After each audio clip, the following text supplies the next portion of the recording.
ሰላም ጋይስ ዛሬ የማሳያችሁ ጃቫስክሪፕት ላይ ሁለት ቁጥሮችን ስትደምሩ የሚያጋጥማችሁን አንድ ስህተት ነው ማስረዳችሁ። ያንን ስህተት ደግሞ የምንፈታበት ኪወርድ እዚህ ጋር እንደምታዩት ፓርስ ኢንት ትባላለች።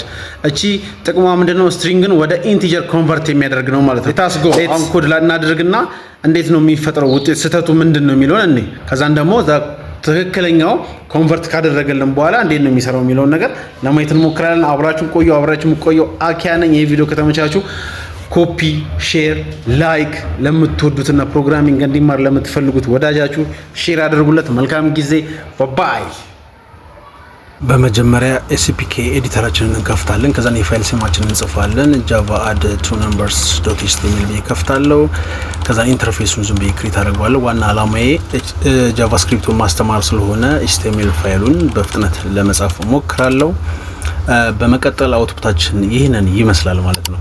አሁን ቀጥሎ የምንሰራው ጃቫስክሪፕት ነው ማለት ነው። ስክሪፕት ብለን ከፍተና ፈንክሽን አድ እንላለን። እዛ ጋር እንጠራው የፈለግነው ፈንክሽን። ከዛን ሶስት አይነት ቫሪያብሎች ክሬት እናደርጋለን። ኤክስ ዋይ ዜድን እናደርጋለን።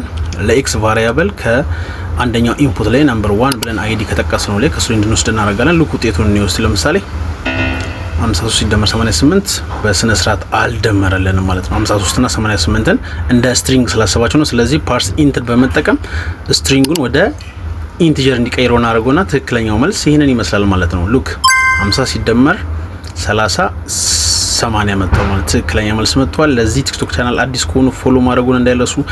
አብራችሁ ቆይታ አኪያ ነኝ። መልካም ጊዜ ባይ።